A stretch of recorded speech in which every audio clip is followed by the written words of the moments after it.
is a funeral home. Got it.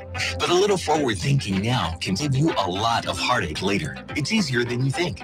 We're Brown Funeral Homes, family owned, in business for over 135 years, since 1880. And we're home based, right here in the Eastern Panhandle. Think smart, think ahead. Brown Funeral Homes, Martinsburg, Inwood, and Charlestown, Ranson. Brown Funeral Homes, we're here for you. We have the tools, we have the talent. It's Miller time. It's Miller time on Talk Radio WRNR. A look at local sports with the play-by-play voice of local sports, Matt Miller. Good evening, everyone, and welcome into Miller time on this Monday evening. Matt Miller along with Matt Crawford as we welcome you into another week of sports talk. Another exciting week.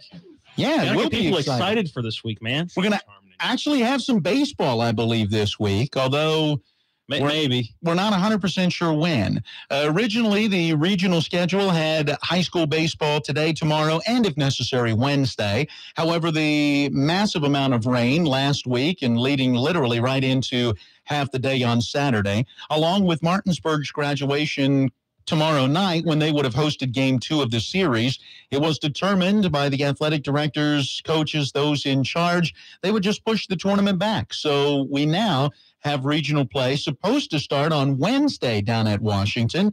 That'll be a 4:30 game, 4:10 pregame here. Then on Thursday at Martinsburg, 7 p.m. first pitch with the 6:40 pregame. And if necessary, back at Washington High School on Friday. However, there is a tiny wrinkle right now. I was going to say, that's all well and good, except there is a chance for heavy rain on Tuesday, and I believe it's about a 70% chance of rain still on Tuesday. Looking at the weather right now, showers likely, 70% chance of rain all in the afternoon, and thunderstorms Tuesday night. And with that game being at Washington on Wednesday, their field doesn't like to drain a whole lot. We heard from Aaron Byler on Friday, the head coach of Martinsburg, and apparently he talked to Coach Hash, the head coach of Washington, and they had 6 inches of standing water on their field on Friday. And if they wanted to play today, which was the original plan, that they couldn't have, even if it had stopped raining on Friday.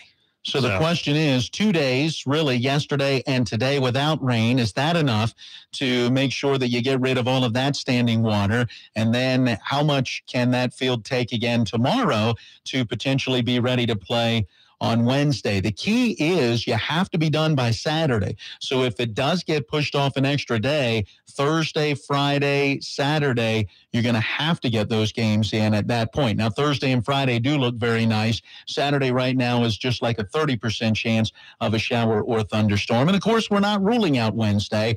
We're just trying to play weatherman on radio and look at the forecast and let you know what we know about the facilities. Yeah, and we'll see what happens. But we'll be there to bring you all of the play-by-play just like throughout the course of the regular season. We'll talk a little softball coming up as they did manage to get that doubleheader in on Saturday. You're shaking your head. You're as surprised as me, right? Well, apparently Jefferson's field.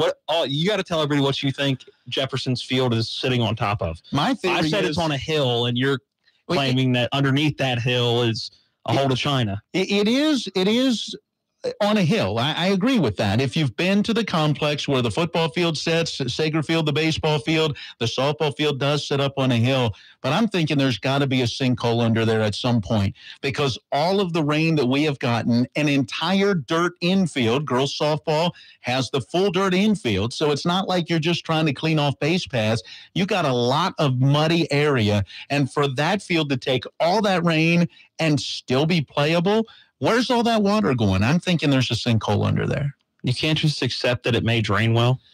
That's a lot. Apparently, it's a dirt. Who are we talking to that said it was a dirt made of? Was it Rob? Yeah, a little. I think. Yeah, it had like brick dust, and so maybe it just drains well. Maybe that's. You got to have the conspiracy theory on everything. No, it's just a thought in my brain, and you know, my brain works a little odd sometimes. So a little later on, though, we'll talk with Amanda Orkoski and find out how the Washington Patriots were able to win both of those games and claim the regional championship.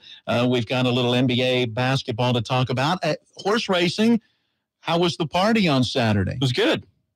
It's a fun time. Yeah? Yeah. Big turnout?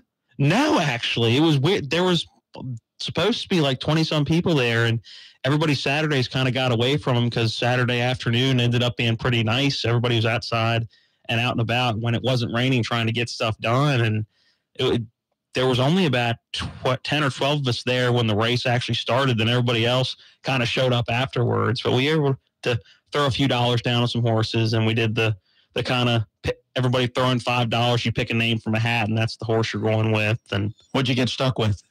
I got stuck with the horse came in fourth. My mom got Justified. That would be Good Magic. So good, yes, Good Magic. Yeah. I kept wanting to think Good. I knew it was good in there somewhere, but I forgot the second word was Magic. I thought it was Good Chance for some reason, but yeah, my mom got Justified, so she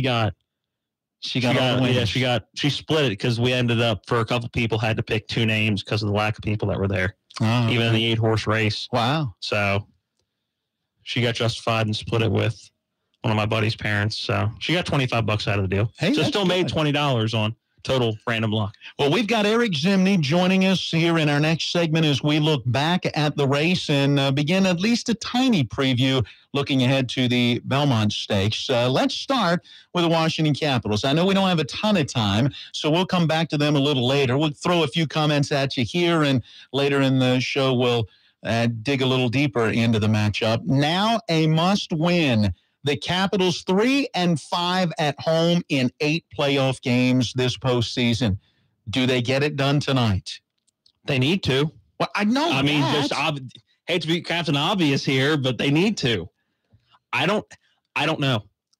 I honestly don't. I'm at a loss for words with the Capitals. In other words, you don't have the optimism going in. It's not that I don't have the optimism because I know how well they can play. Mm-hmm.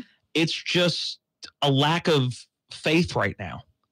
I mean, you have a 2-0 lead in a series after coming off the biggest playoff series win in your team's history, really, or at least in this era history over the last 20 years. You get a 2-0 lead against a team that you had no business, according to everybody else in the stats, being in the series at all. And then you blow a 2-0 lead and let them win 3 straight and have an awful record at home throughout the playoffs. That's not screaming confidence. I don't think there's a lot of people that would look on paper, would look at all those factors and go, yeah, I'm confident in that team to win tonight. I mean, what am I wrong in thinking that? Not at all. And I'm with you. I don't know what to think. I'm going to watch it. I'm going to root for the Capitals. I really hope they can force a Game 7. But this team just isn't screaming confidence to me right now. Isn't it fascinating how perspective works? I was reading an article earlier today on NHL.com. The writer, several paragraphs in, makes the point that at the beginning of this series, if you would have said that the Washington Capitals would be down 3-2 going into Game 6, most people would have gone, wow, that's a good effort by the Capitals, because not a lot of people really outside of D.C., I don't think anybody picked them. Tampa is supposedly the better team, and right now they've shown it over the last 3 games. But then his very next line is, while, coming into the series, if you'd have said, here's the scenario, you'd have gone, wow, good effort by the Capitals. It's how this series has played out that makes you go, ooh, this is not good for the Capitals. Yeah, and they didn't only have a 2-0 lead. They had a dominant 2-0 lead. Tampa Bay wasn't in any of the first 2 games. Right. I mean, the Capitals flat out outplayed them, outskated them, outshot them, had better goaltending between the pipes, had better defense. And then Game 3 rolls around, and it's a completely different Capitals team. And they haven't recuperated. It's getting 2 on the road, then coming home and going, all right, you get one of these 2 at home, you're pretty much about as in the driver's seat as you can possibly get. And they drop 2 at home. So it's like you said, it's not where they are in the series. It's how they got to where they are in the series, which is why there isn't a lot of optimism. If you would have told me that they were just going to alternate games and Tampa Bay just happened to have right now the 3-2 lead, I'd say, all right, they're playing pretty well then if they're alternating games. Tampa Bay gets a win, Caps get a win, then back to Tampa, then back to Washington getting a win. Yeah. I'd have gone, okay, that makes sense. 2 pretty good hockey teams. But to have the styles of games that games 1 and 2 were, and how just how well the Capitals played to really fall off a cliff. Games 3, 4, and 5. It just doesn't scream optimism. All right, before we get in our first break, I want you to go to cut 5. John Cooper with Tampa Bay. I added this one while you were paying no attention, just so we could get the opposing team's view. We won't hear just from the Capitals, but we'll hear from the Lightning because they want to close it out tonight. No Game 7. When you get the chance to close them out, because you're just adding momentum and to a team that, you just keep throwing them lifelines, which we did not want to do. I've been on both sides. Up 3-2, lost, down 3-2, won. I've seen it go every different way. You just have to impart to your team, this is the night. Game 7's not an option. It's Game 6, and let's end it. And you have to have that attitude. So there's the attitude of Tampa Bay. Of course, the Capitals, the exact opposite attitude. This is Game 7. Yeah. They have to play 2 Game 7s. That's it. All right, more on the Capitals coming up in just a bit. Let's get in our first break of the evening. When we return, we'll look back to Saturday's muddy, soggy, and foggy running of the 143rd Preakness Stakes. We'll be joined by Eric Zimney from Hollywood Casino at Charlestown Races next on Miller Time.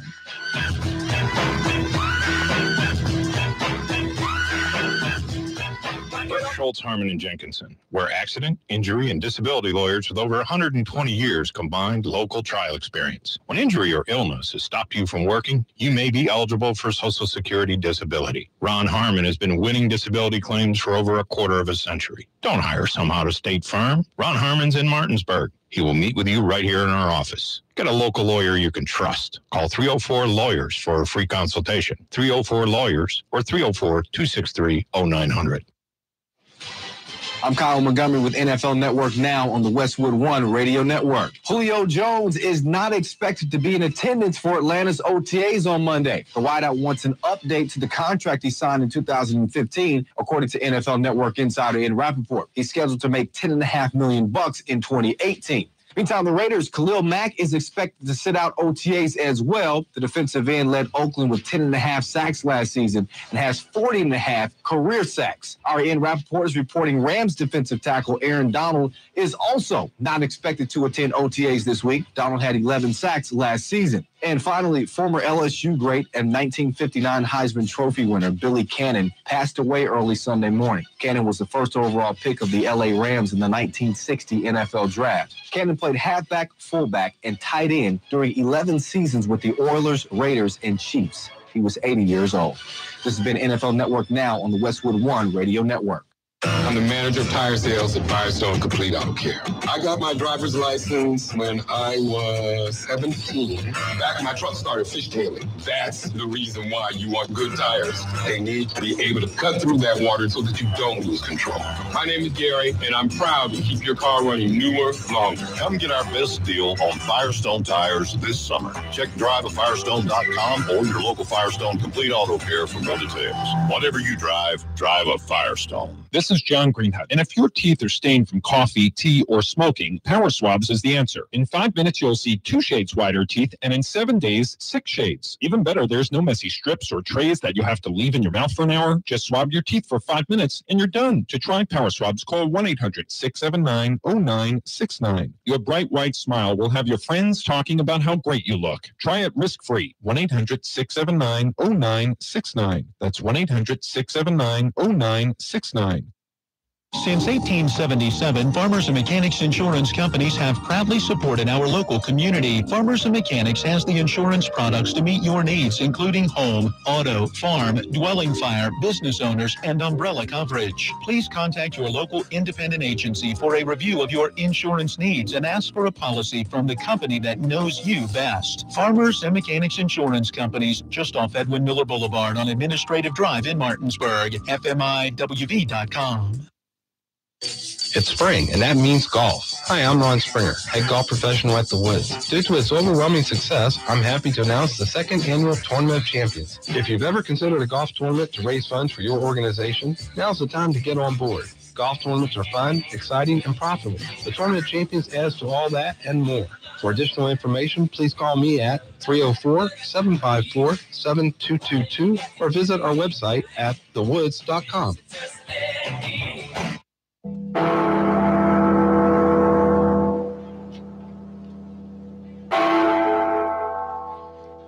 We welcome you back into Miller Time on this Monday evening along with Matt Crawford. I'm Matt Miller, and we welcome in on the WVU Medicine Berkeley Medical Center talk line Eric Zimney, Vice President of Horse Racing Operations at Hollywood Casino at Charlestown Races.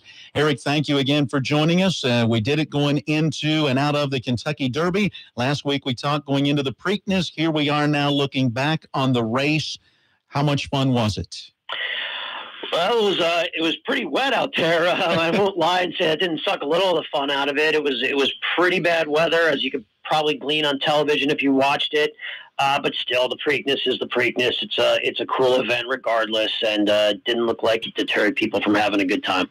Where were you in relation to the finish line, and what was your vantage point like seeing the horses? I've read and seen so much about, kind of coming out of that fog and mist and then down the stretch. I was right at the rail in the winner's circle, almost like right at the finish line, so I was right there. I could see them when they came out of the fog. I could see maybe a 16th of a mile in each direction. It was that bad. It was like pea soup. My good friend is actually the announcer who calls the race for NBC, and his call was great. And I asked him, how'd you do it? He said, I couldn't use my binoculars. I had to piece it together from 4 different shots on the monitors in front of me. That's how bad it was. And he is 100 feet up in the air, and he couldn't see anything either. So it was as bad as it looked. Well, looking at the Preakness, and I was able to watch it live. I don't think Matt was able to watch it live, but it was a phenomenal race. And really, Justified got the win, but it was a race that you weren't sure who was going to get it right there in those final stretches. You weren't. It wasn't his best effort, especially compared to the Derby. There's no question about that. That was probably his B effort. He ran a good race, though. The horse on the inside of him, Good Magic, when you're kind of got that mutual pressure between two horses going head and head for such a long time, that can sap a horse a little bit, especially in the stretch like it did with Good Magic. Justify went on with it, and, he only won the race by a half length. So the thing is, I can't stress enough how much of an ask it is for a horse to go from, unraced 90 days ago to a horse who's now going for the Triple Crown. It's a Herculean thing to accomplish. Is the lemon squeezed a little bit dry? It's hard to say. If someone wanted to take that vantage point, I certainly wouldn't, say it's an unreasonable one, because he should really beat those horses by more than he did on Saturday if he runs his A-plus race. It's still pretty impressive to me. And again, I'm not as into horse racing as a lot of people aren't, especially as you are, but it's still got to be pretty impressive to have that horse you said wasn't racing 90 days ago in back-to-back races in that kind of weather and those conditions to win back-to-back races in the first 2 races of the Triple Crown. It's incredible if you think that, this was considered probably the best group of 3-year-old horses competing in the Triple Crown as a collective group in a while. And yeah, no, you're 100% right. There's only one Triple Crown winner of all those Triple Crown winners who did it undefeated, and that was Seattle Slew. And this horse has to do it. And again, that would be unraced to an undefeated Triple Crown winner in 110 days. That would be an unprecedented accomplishment in the sport, and would, immediately put him up there in the pantheon of the sports, the highest of the high echelons. So from what you see, able to win without necessarily having that A effort on bad tracks really in both races, does he have what we saw from American Pharoah, the last Triple Crown winner in 2015? Can Justify get it done? He's the best. He's the best horse. I'm loath to say that the best horse can't win. He certainly can. The horse is much like humans. They're not machines. It catches up to you at some point. Hockey fan, watching the Penguins are pretty darn good, but after a while playing all that hockey in April, May, and June, I don't care how good you are, it catches up to you after a while. And same with horses. And, did he look like he was maybe a little bit tired in that race on Saturday? Yes. He's going to have to face probably on the whole, some better competition than American Pharoah did. He looks like the kind of horse that a mile and a half, like he'll face in the Belmont, which is the longest of the 3 Triple Crown races, that's probably going to be right up his alley. But, it's dicey, running that many races in that stressful an environment, that many times in a short span. It's going to be tough. it's probably a good thing horses don't realize how big the Triple Crown really is, because that'd just be added pressure to an already stressful event. No, it would. What was amazing after the Belmont Stakes, American Pharoah was in there in the winner's circle. There had to be 300 or 400 people around him within 5 feet of him taking pictures, and the horse just sat there and took it in.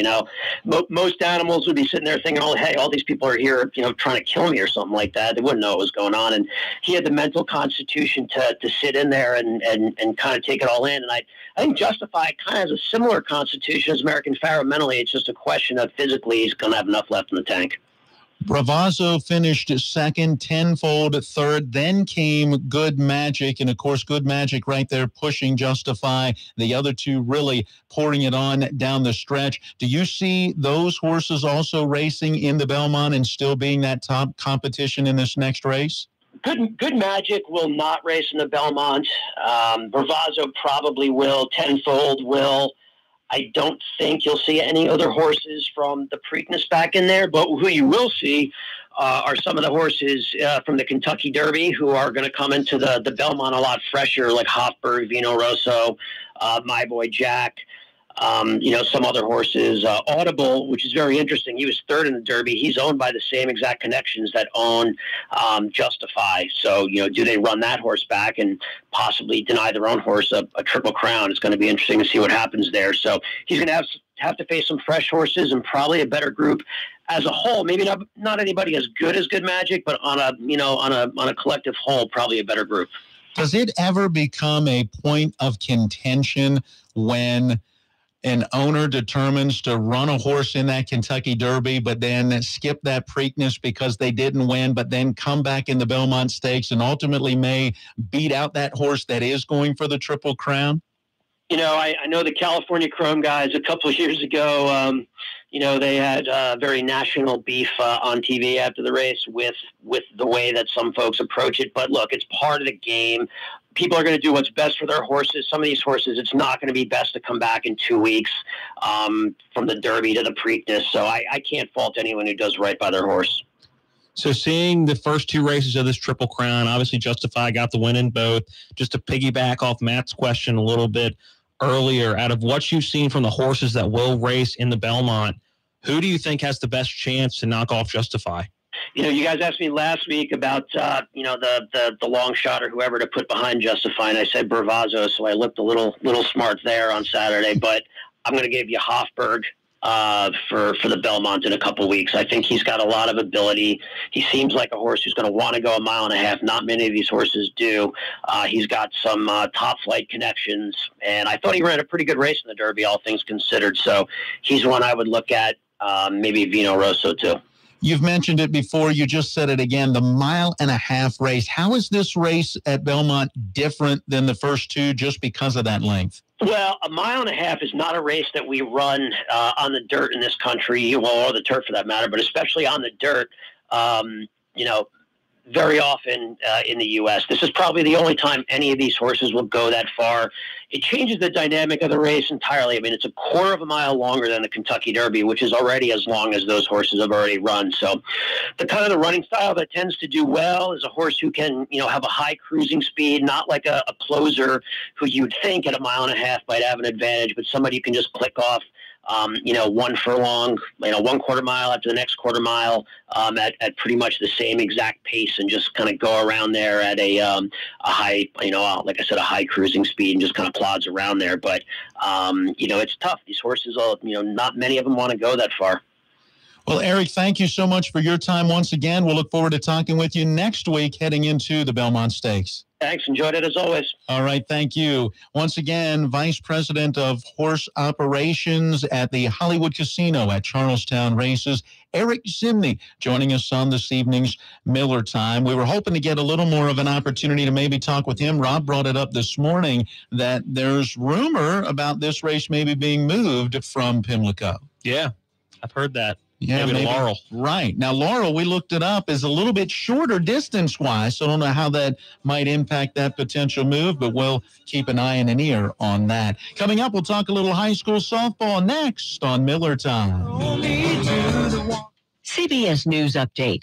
Increasingly frustrated by the Russia investigation that he calls a hoax and a witch hunt, President Trump met with Deputy Attorney General Rod Rosenstein and FBI Director Christopher Wray for an hour this afternoon. CBS's Allison Keyes has more. The White House says Chief of Staff John Kelly will immediately set up a meeting with congressional leaders along with the FBI, the Department of Justice, and the Director of National Intelligence to review what it calls highly classified and other information related to the Russia probe.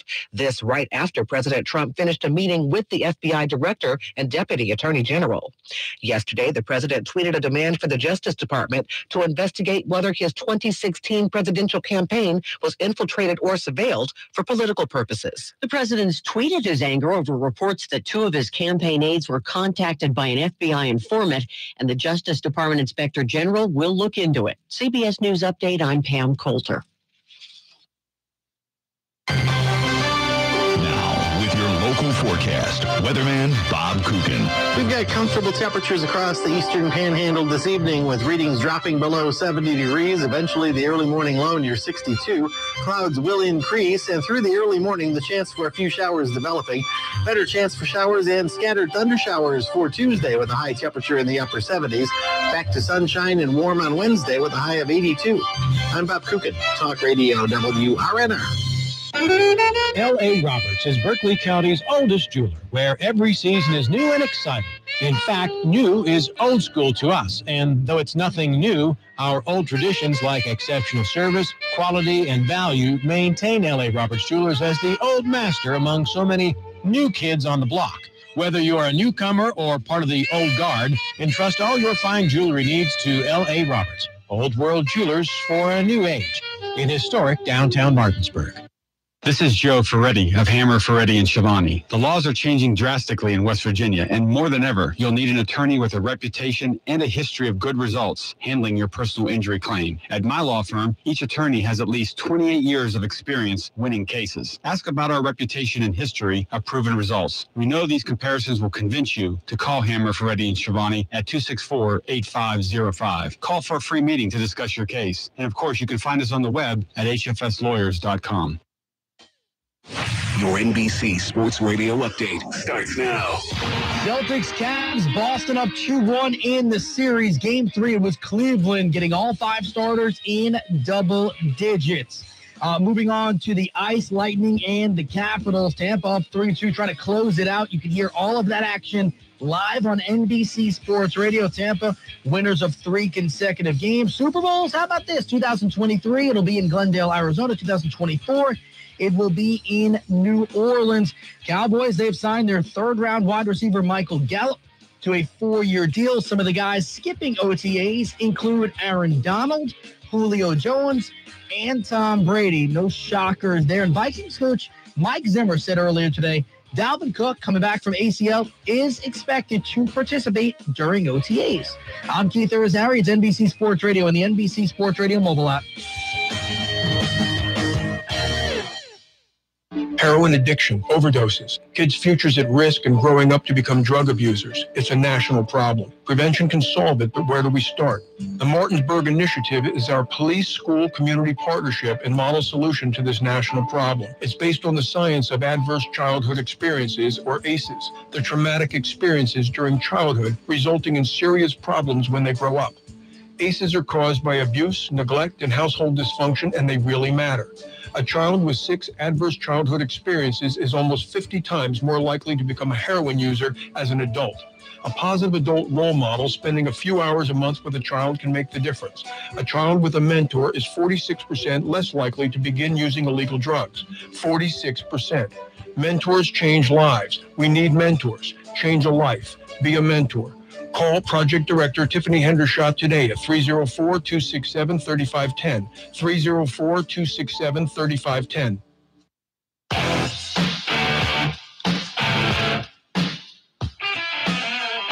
And we welcome you back into Miller Time on this Monday evening, along with Matt Crawford. I'm Matt Miller. We have the TV audience on WRNR TV through YouTube, and we have the live studio audience today a pair of interns from Shepherd University, Kyle Webb and Anthony Bracken, who have been with us throughout the day and taken in their first Miller time in studio. Feels weird. It does. Eyes watching you. Actually, with the YouTube, you figure there may be eyes watching you from elsewhere, but now you got eyes that aren't Caleb's watching in on you, but it's okay. They seem to be not bored out of their minds yet. If it's just the TV audience, it's like, wasn't it Connie Chung? It's just between you and me. You know, you and I can talk and nobody else is really listening, right? At least you don't realize it. Exactly. But now we've got ears in studio, so that can judge us endlessly when we mess up. We do that to each other enough. So, hey, speaking of messing up, I don't want to mess up. We got to get into our new segment. We started this last week, so if you're not used to it, this segment of the program coming out of the bottom of the hour for about 2 minutes is now known as our Yesterday's Date in Sports History. So not today, but we're actually looking back to yesterday, which would be May the 20th. May the 20th. Looking at, you know what? I messed it up already. Oh, no, you're on the 21st. You were talking about messing it up, and I messed it up already. Oh, no. I didn't click search when I did. So we have to do a little song and dance to get our way to the actual date of May the 20th. Now we're here. All right, we're good. Don't worry about it. It's all good. The second modern Olympic Games opened in Paris, lasted 5 months long, back in 1900. 1900 on this date. In 1900, 5 months long. That's a long time. Yeah. Were they giving out gold medals back then, or was that still like the little, flowery wreath thing that went on their head? I have no idea. Speaking of this, because this is relevant now, police raid Cubs bleachers and arrest 24 fans for gambling. On what date? And that was in 1920. May 20th, 1920. You bleacher bums. They were just having fun. Let them go, man. All right, moving on down the list. Really not a whole lot going on. Larry Holmes back in 1983, his 12th heavyweight boxing title. Nice. It's a pretty good career. Absolutely. He's one of the guys you think about when you think about boxers. 1984, Roger Clemens gets his first victory as a professional, beating the Twins 5-4. Before steroids. That's awesome. Do you know that's before steroids? I'm just assuming. 1988, Mike Schmidt hits his 535th home run, moving into 8th place. Fun watching him. That was way before my time. I know. That's why I brought it up. 1991, Michael Jordan wins. They don't give me the number. I wish they did. I'm trying to think. 91, Jordan wins the MVP. How many? He was a rookie in 86, wasn't he? I thought we said 85 the 85, other day. so that was probably, 85. It may have been his second. That's about 6 years into the career, roughly. So probably second or third. And we'll have to do some research. We got a crack research staff in studio right now who would be able to tell us. Anthony, that is your job right now. Look up the years of Michael Jordan's MVP season. Or seasons. Seasons, yeah, that may. Yeah. That may so help. there it is. Yesterday's date in sports history. We're gonna get a sponsor for that. I'm telling you we are. And keep that going. Yesterday's date in sports history. Well, let's go back 2 days. Let's go to Saturday, where they finally managed to play some high school softball.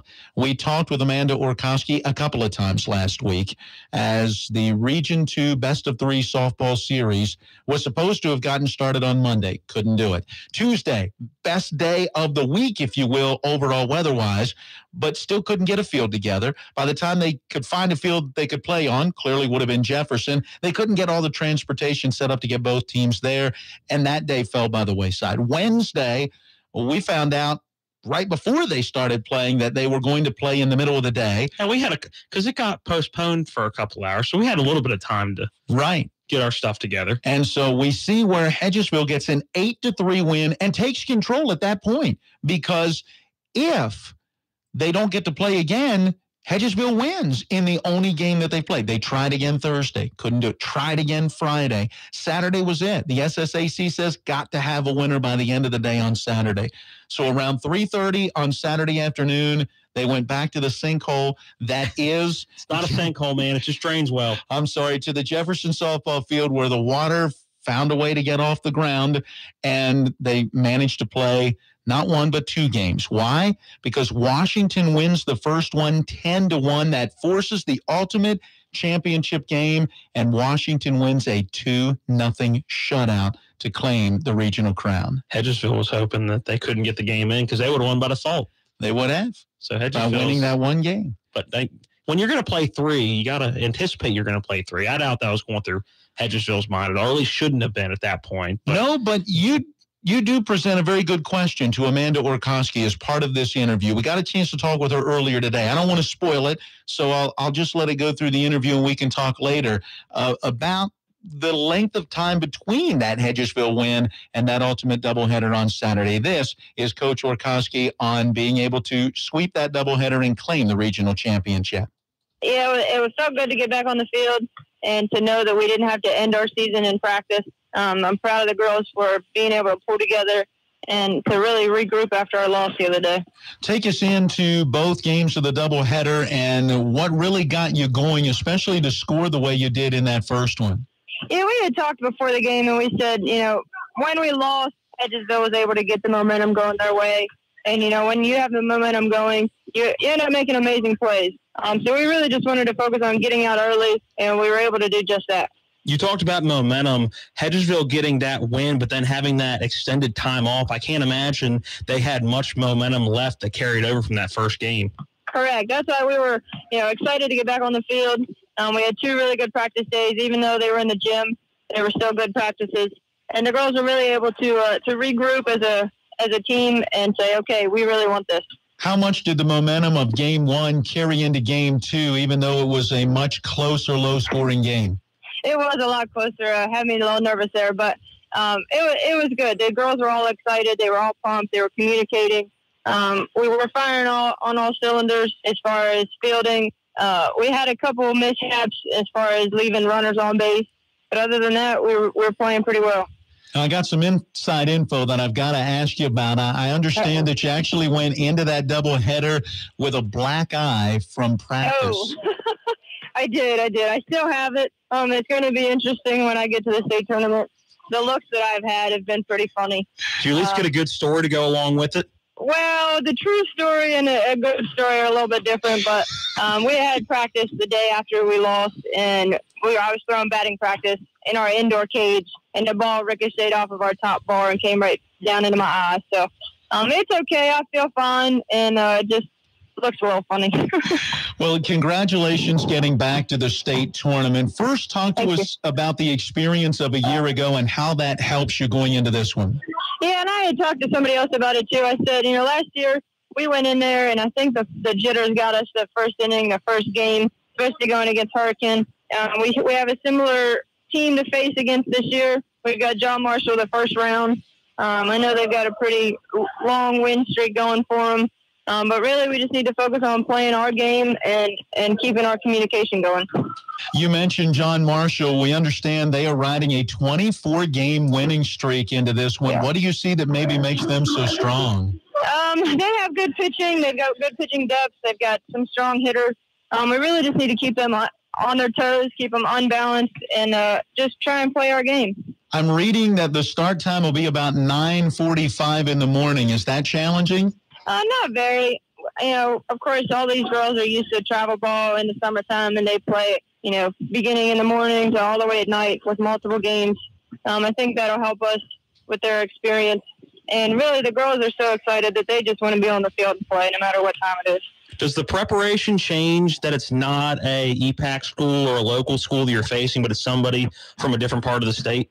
Well, we did. I did change our schedule around a little bit this year. After going to the state tournament and seeing the pitching that we did, we knew that we needed to travel a little bit more this year. So we did just that. During spring break, we went down to Charleston and saw some good pitching down there. We did make the trip up to Wheeling, so we have already seen John Marshall twice. We are going to change our batting practice a little bit today, and I agree. We need to speed our hands up for sure. They're a lot faster. What is your travel schedule, and do you get a chance to be on the field you'll play on for any sort of a practice before the games actually begin? Well, they don't let us on the actual play fields, but they do have, it's a nice facility. They've got 3 fields that class single A, double A, and triple A will each individually be on. And then there's also 2 practice facilities, fields right across the street from them. So we do have a time tomorrow to get on that dirt. Their dirt is a little bit different. It's more pebbly, rockish. So we will have a practice tomorrow. Of course, it will be in the rain, which will be fitting. Wow, so there is rain in the forecast. Take us into your travel plans. When do you leave? When do you arrive? Yeah, we're leaving tomorrow at 8:30. Hopefully we'll arrive there a little bit before our practice at 3:30 tomorrow afternoon. And then they always have a nice picnic. It's for all the teams to get together, as well as to have the opportunity to have a coaches meeting before we start on Wednesday. Well, Coach, we wish you safe travels. Bring home a state championship. We'll look forward to talking again after the tournament. Awesome. I appreciate it. Thanks, guys. That's Washington Patriots softball coach Amanda Orkoski. Her team has won 14 of their last 15. They're now 19-9, heading into that matchup against a John Marshall team that is 28-1.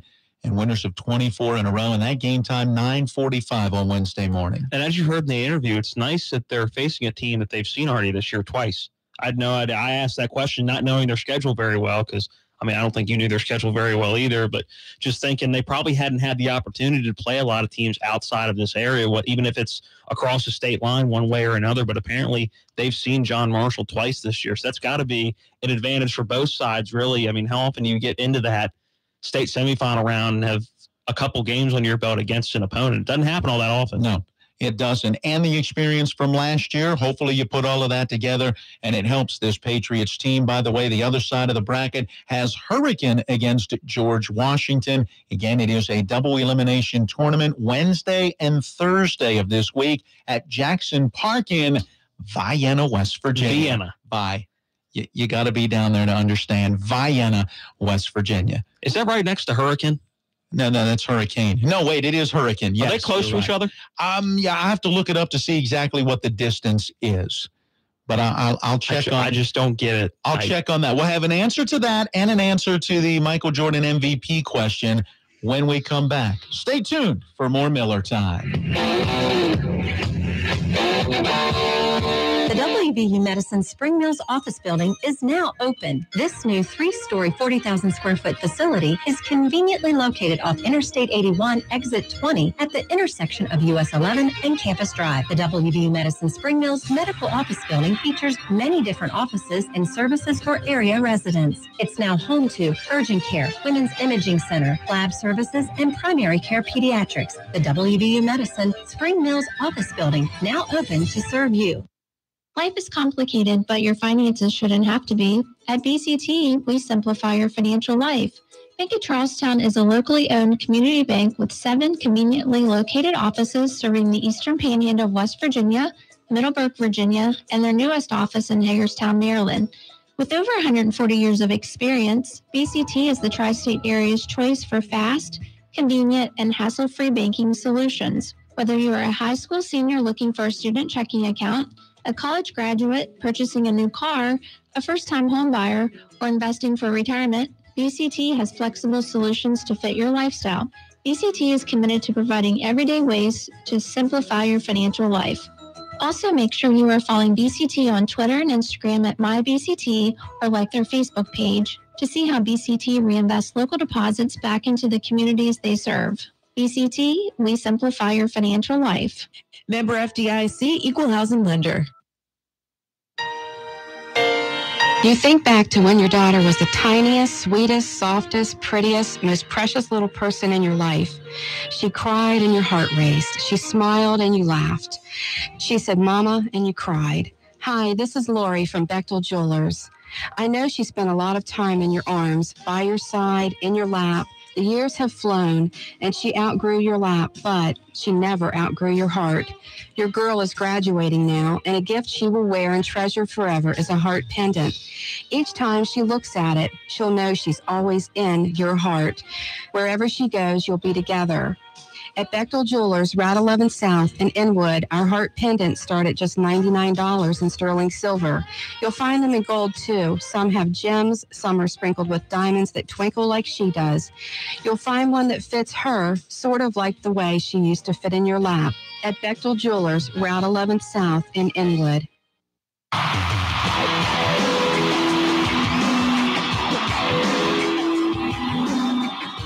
And we welcome you back into Miller Time, along with Matt Crawford. I'm Matt Miller, and I know some of you are going, wait a minute, what happened to the Mountaineer Report? The Mountaineer Report has wrapped up for the 2017-18 sports year at WVU. And so we will have a little extra time on Miller Time as we roll through the summer months. And once we get back into August and nearing the beginning of football season, we will reintroduce the Mountaineer Report as a part of Miller Time. I can put together a Terp report for the next 2 months if you want me to. Folks, he's already sitting here in his Maryland shirt. You guys hired me knowing very well what you were getting into. I've been waiting for Rob to text her that you look like a giant tomato this time. Again, I'm telling you, it was just because I was wearing a Capitals jersey. Had nothing to do with the color. Yeah, speaking of, where's your Caps jersey now, Mr. Caps fan, when you're in a must-win situation? We've been over this. I only wore the jersey to the station after a win. I broke out the Oshie jersey, which was the good luck jersey. Mm-hmm. The only time I had worn the jersey before on the game day, and they lost. So now it's lost its good luck? It only one loss and you lose your good luck ability? Yeah. So it's like a rabbit's foot. You throw it out. It's done now. It's gone. Yep. All the luck is gone. Yep. Man. Well, they're 500 with that jersey now. So are you scared you're not going to be able to wear your Caps jersey tomorrow? I think every Caps fan's a little scared. Unless you're my buddy TJ, who... TJ Oshie? You're buddies with the different TJ. Never mind. But no, you just talked about the Oshie jersey. And I wish I wasn't worried, but I don't think there's a lot of Caps fans that don't have an ounce of worry in their mind right now. All right, before we get too deep into our conversation on the Caps, which we'll get back to in a moment, the answer is no. Vienna is not close to Hurricane. Vienna is a little north of Parkersburg over on the western side of West Virginia, while Hurricane is down to the south and probably even slightly further to the west, as it is on the way between Charleston and Huntington. I was familiar with Hurricane, at least generally where it is, but not overly familiar with Vienna until looking that up on the map. So and again, we had to look that up because Vienna is anywhere else in the country pronounced Vienna, and Hurricane is spelled the exact same way as hurricane. So you just wanted to know if it was something in the dialect in that particular area of the state. Again, yeah, I'm familiar with the Panhandle. That's about it with the state of West Virginia so far. The Morgantown area a little bit just from going out there and visiting friends who went to WVU, but really not with the rest of the state. So I didn't know, if it was a certain kind of dialect down there or what it was. So I figured I'd ask you, figuring you've lived here your entire life.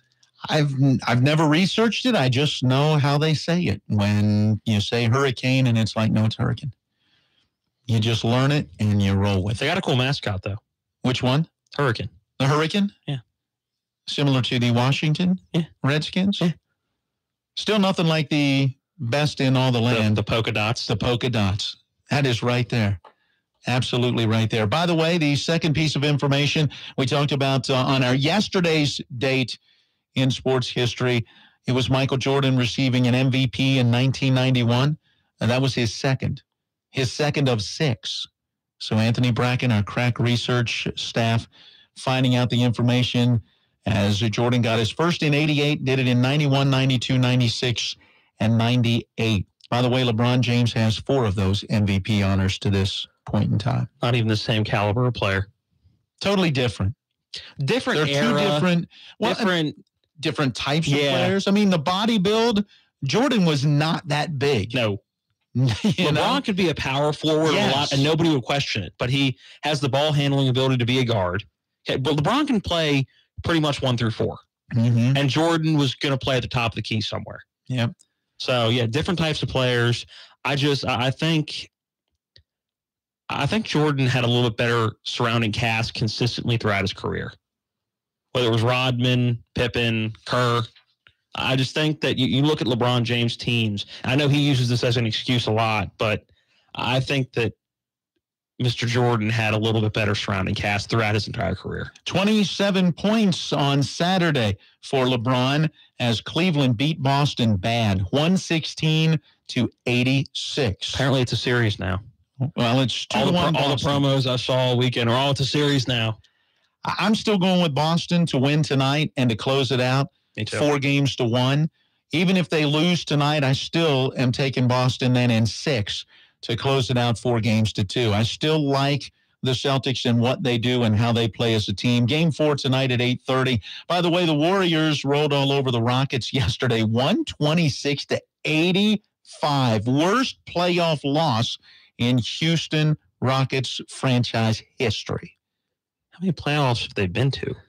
You got to go back in the days, younger than you, or older than you, I should say, to really get into some of those other years. Because before this whole era, you had to go back to Tracy McGrady in my lifetime to really have a Akeem Olajuwon and groups prior to that. So the Warriors led by Steph Curry with 35, Kevin Durant 25 in yesterday's win. They now take a 2-1 series lead. Game 4 coming up Tuesday night. That's tomorrow night at 9 o'clock. Very quickly to the bigs. The Dodgers sweeping our Nationals over the weekend. Steven Strasburg takes the loss yesterday as the Dodgers get the win. 7-2 the final.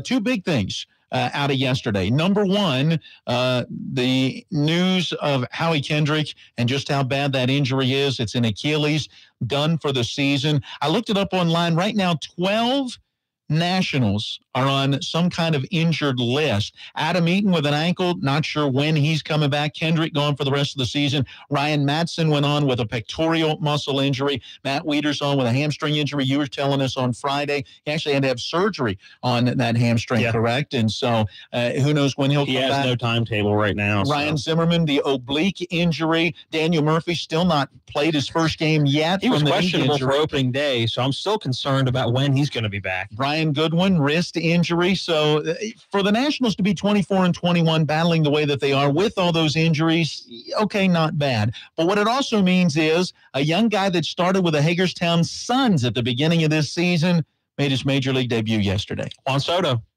got one at-bat, struck out on 4 pitches, fouled one off.